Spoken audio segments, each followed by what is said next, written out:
Assalamualaikum, selamat malam adik-adik. Ini adalah buku ke-8 dari buku Siro Anak Muhammad Ismail. Judul bukunya adalah Isra Mi'raj dan Janji Setia. Kemudian di bagian belakang, karena bukunya twin book, ada judul kedua, Disiplin di Sepanjang Waktu. Kakak Ganteng mau dibacain yang mana dulu nih? Yang itu dulu. Oke, kita baca yang ini dulu ya. Disiplin dan tepat waktu. Kakak atau bunda yang bacain? Nanti aku adiknya aja. Oh, berarti bunda dulu nih yang baca. Oke, kita baca dulu ya yang ini ya. Isra Mi'raj dan Janji Setia. Deng deng deng deng. Sepulang dari Taif saat musim haji datang pada tahun ke-10 sampai 10 kenabian, orang-orang Arab mulai berdatangan ke Makkah untuk menunaikan ibadah haji. Dengan kecerdasan Rasulullah SAW memanfaatkan suasana itu untuk menyampaikan dakwah Islam kepada kabilah-kabilah suku-suku bangsa Arab lainnya.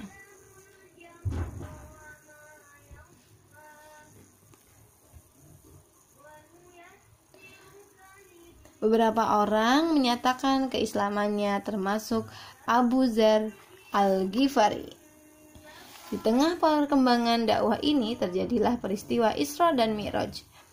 Pada suatu malam, Allah Subhanahu wa taala menunjukkan kekuasaannya dengan membawa Rasulullah SAW dari Masjidil Haram ke Mekah Baitul Maqdis di Palestina sambil ditemani malaikat Jibril. Lalu beliau lanjut naik ke langit ke-7, kemudian naik lagi ke Sidratul Muntaha dan Baitul Ma'mur.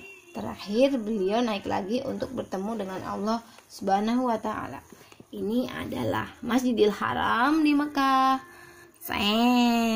Berjalan ke Baitul Maqdis. Salah satu hal yang paling penting dalam peristiwa Isra dan Mi'raj adalah turunnya perintah Allah Subhanahu wa taala untuk sholat 5 waktu. Sebelum Isra Mi'raj, Rasulullah SAW dan para sahabat melakukan sholat 2 rakaat pada pagi dan sore seperti yang dicontohkan oleh Nabi Ibrahim. Peristiwa Isra Mi'raj adalah peristiwa besar. Sebagian para ulama bahkan mengatakan bahwa Isra Mi'raj adalah mukjizat terbesar yang diterima oleh Rasulullah SAW setelah Al-Quran. Isra Mi'raj diabadikan dalam Al-Quran dalam surat Al-Isra.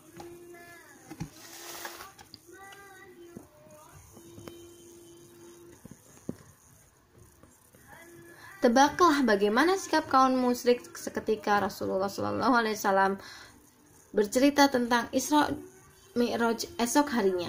Ya, mereka mencibir, mengolok-olok, dan tidak percaya. Mereka pikir, bagaimana mungkin seseorang bisa pergi hanya dalam 1 malam dari Makkah ke Palestina, padahal jaraknya sangat jauh. Di antara mereka bahkan menentang agar Rasulullah SAW menjelaskan rincian bentuk Baitul Maqdis jika memang Rasulullah SAW pernah ke sana dan sholat di dalamnya.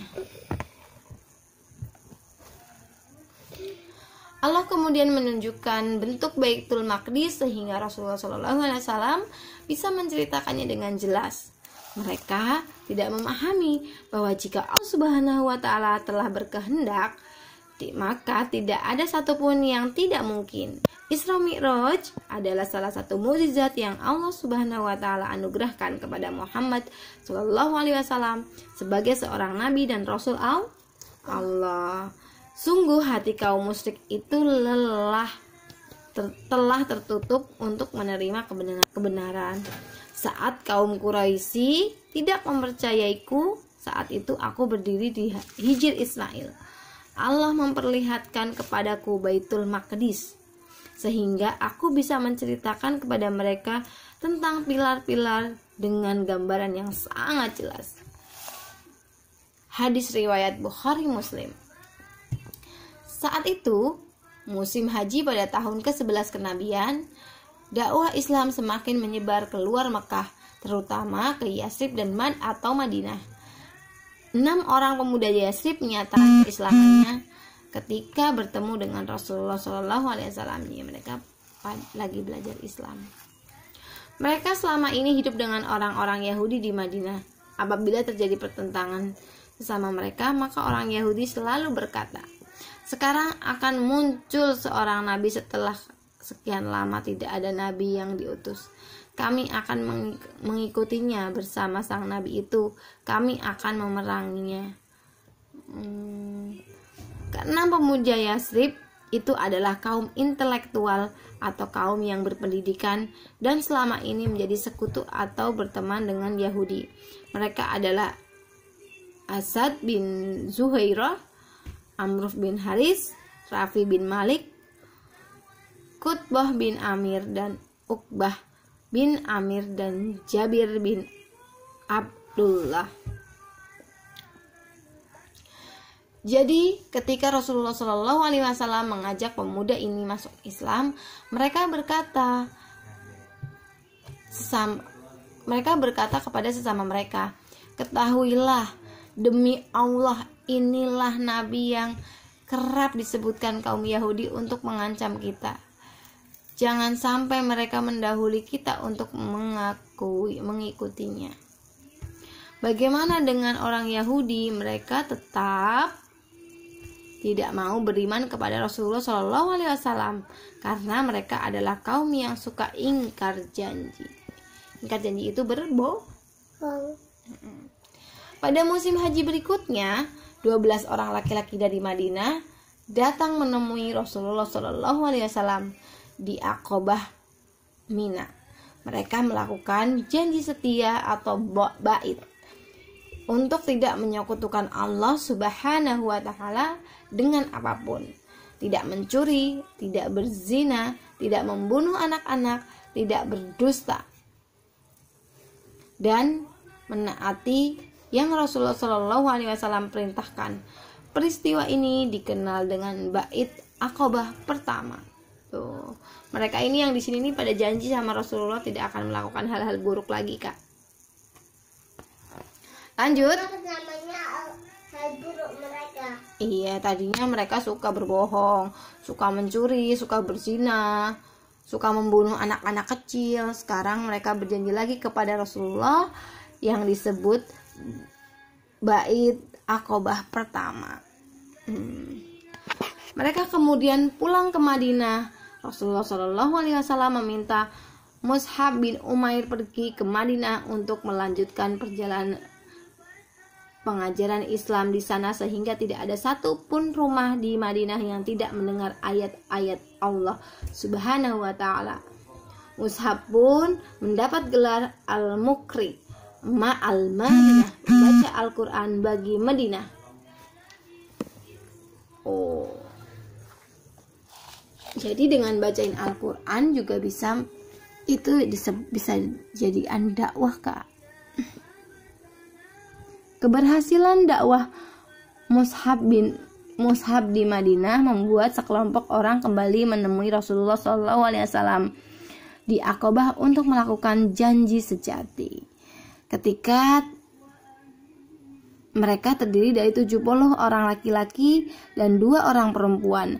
Peristiwa ini dikenal dengan istilah bait Aqobah kedua. Jadi bait Aqobah yang kedua itu jumlah orang yang masuk Islam lebih banyak.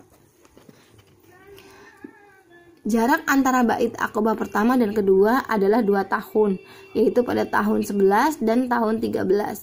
Kenabian pada waktu itu musim haji, artinya dalam 2 tahun dakwah Mus'ab berhasil mengislamkan penduduk Madinah.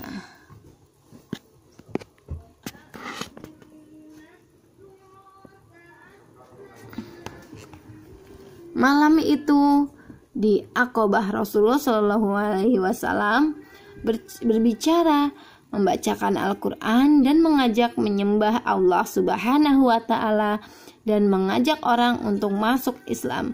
Beliau berkata, aku membait kalian untuk membelaku seperti kalian membela istri-istri dan anak-anak kalian.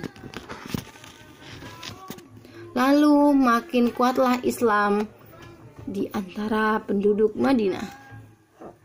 Sudah selesai kakak. Selanjutnya adalah buku kedua, buku Twin Book-nya yang berjudul Disiplin di Setiap Waktu. Silahkan dibaca Mas Ganta.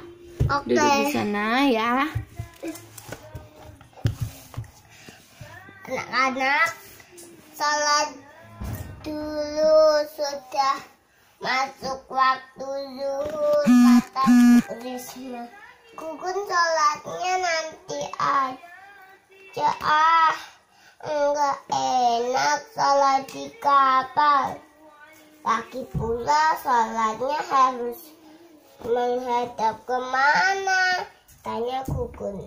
Kalau dalam perjalanan, Allah Subhanahu wa Ta'ala memberi keringanan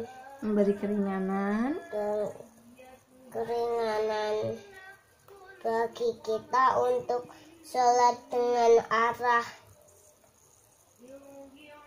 kiblat, juga bisa mengikuti arah kendaraan yang kita tumpangi.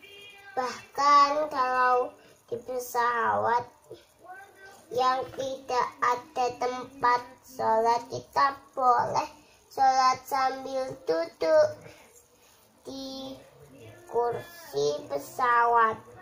Jelas Bu Risma sambil tersenyum. Kukun pun akhirnya sholat seperti yang lain. Kita sholat wajib cuma 5 kali sehari, Gun. Kalau dalam perjalanan boleh 3 kali sehari saja, karena zuhur dan asar boleh disatukan atau dijamak seperti halnya sholat maghrib dan isya. Bayangkan kalau sholat jadinya tetap 50 waktu dalam sehari. Masih ingat kisah Isra dan Mi'raj kan? Risma menambahkan. Iya, Masya Allah, akhirnya sholat hanya 5 waktu saja, kata Abi. Subuh, zuhur, asar, maghrib, dan isya. Lanjut. Abi dan teman-teman sampai di Bali. Sampai di Bali. Mereka berkunjung ke berbagai tempat sambil belajar, termasuk mengunjungi tempat sejarah umat Islam. Di sana salah satunya Kampung Gel-Gel yang aslinya rindu dengan suara azan yang banyak dan bersahutan ya, kata Gugum. Begitu melihat Masjid Ibnu Battuta yang besar di Nusa Dua, terus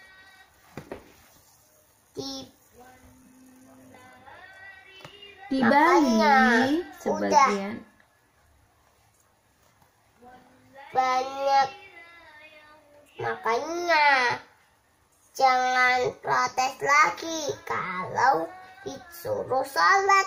Oh, makanya jangan diprotes lagi. Ke arah Gugun Ya kan? semua tertawa. Jadi nggak boleh protes kalau disuruh sholat. Oke, udah tahu ya, udah paham ya. Seorang kakek di atas kursi roda tersenyum melihat Abi dan teman-temannya. Setelah selesai sholat, nak, kalian tahu tidak apa yang paling kakek ingin?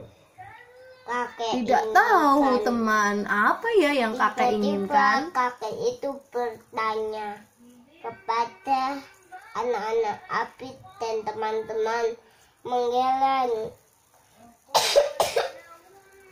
Jadi Kakek ingin sekali bisa kembali sholat dengan rukuk dan sujud seperti kalian. Bersyukur bagi siapa saja yang bisa melakukan sholat dengan sempurna, karena itu salah satu kebahagiaan terbesar. Anak-anak begitu berharu mendengarnya.